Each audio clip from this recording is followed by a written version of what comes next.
Good evening, everyone. Brian York with Yorkie Moto Garage, and I want to do a video today of well, I had a friend of mine. His name is Mark Burns. He messaged me and he said, "Hey, Brian, I love your videos, and I wanted to know what kind of tools you use to lift these bikes, and so you can put the wheels on it, the motor, and all this other stuff." And just so happened, I got a new lift today, so I want to show you the old lift, what I use, and some different things that I use to pick these bikes up and get them to where I don't have to have my hands to pick up everything and try to hold it. So we're going to start over here. I'm going to show you one of these stands. I don't have anybody to film this, so I'm doing this manually. Sorry. But this is a stand that I built.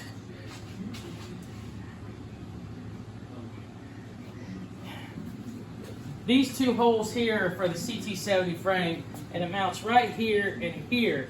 So when you take the frame and then set the frame up here, you take the original engine bolts and put one here and one here, and that holds the frame.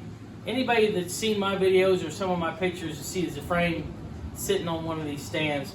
Basically, we built this out of, I went to Home Depot and got some Unistrut for electricians.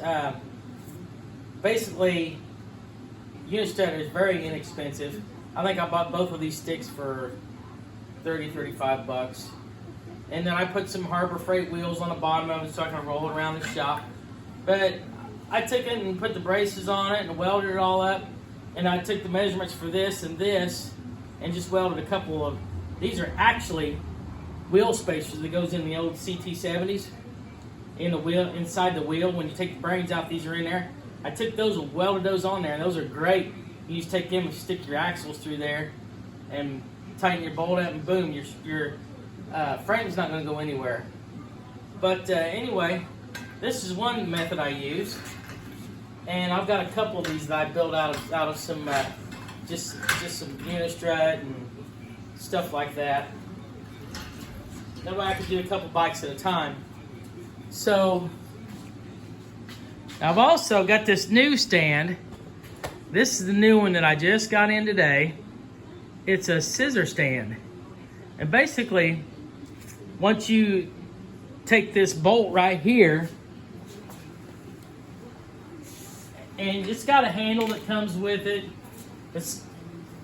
I'm not one of those guys that likes to sit and use these handles like this for 20 minutes to try to jack something up. You know, this works great, but I'm not into that. I got me a 22 millimeter socket and put it on my wrench here.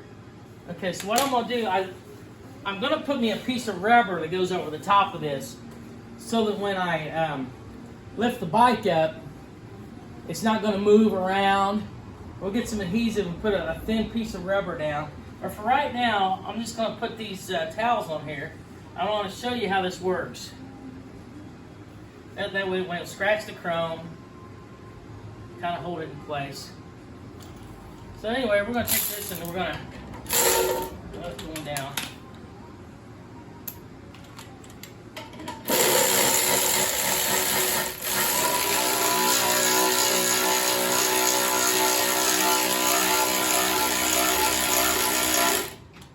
Now see, the great thing about this is I can take the back wheel off or the front wheel, whatever I choose, and the bike's suspended in the air, so I don't have to worry about trying to figure out, you know, how am I going to hold this with a piece of board. I got one of those ATV jacks, but it's too wide when you stick it under there. One side of it hangs off here, and the bike sits like this. You know, it's this here, you could go this way with it, or you could turn it the other way and slide it through this way and do the same thing. But another thing that I plan on doing is, let me lift this back down here. The good thing about this is it's not hydraulics, and it's not gonna come down on you. I've seen one, the hydraulics leaked on it, come back the next day and the bike was laying on its side. Luckily it was an old bike, but when you're on a bike like this, it's very expensive. You do not want the hydraulics falling down on this thing and ruining your bike.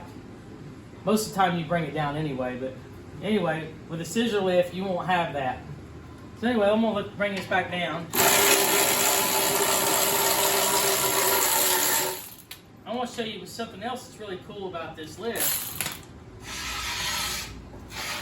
I'm not going to use it the way that they have it in the factory. I'm going to do it a little bit different.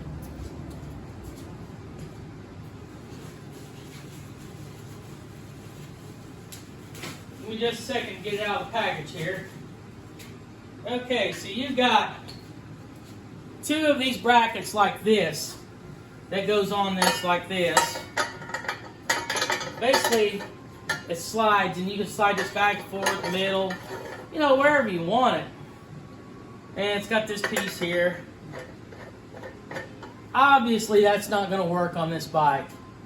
So, my idea is the piece that you've seen on the top that actually mounts to the frame on this other one I just showed you.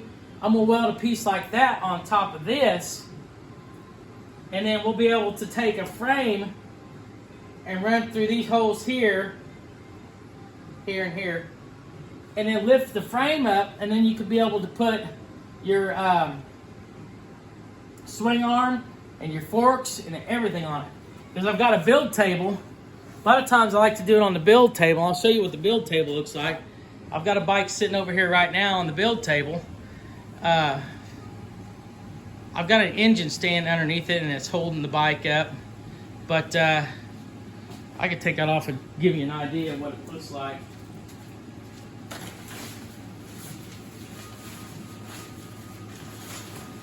But that stand is going to go in place of where this stand is right now. Basically, I'll have a piece welded on top of it, and it'll go through this hole and this hole, and it will hold the bike up, basically. And I can position that any way I want to make the bike balance, and then I can get it to where I want the bike to come up, where I can mount both the wheels on it, and I don't have to touch anything. The wheels, both the wheels will be suspended just like you saw over there on that bike. So anyway, that's what I use in my shop. I'm really excited to get this lift. You're probably asking, where did you get this lift? Well, this lift is very inexpensive. I bought it for $50 on eBay, and it's I think it's called a motorcycle scissor lift. Motorcycle mini scissor lift, I think is what they call it. But it's rated for 1,100 pounds.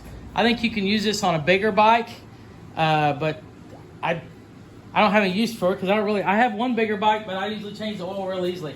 You know, I can get under here and change the oil, but if I want to do anything else, like put the wheels on or stuff like that, you almost need to have one of these in your shop to do that. But I'm hoping this video helped you. Get on my page, Yorkie Moto, on YouTube, and like and subscribe. Thank you all very much for joining me, and have a great evening.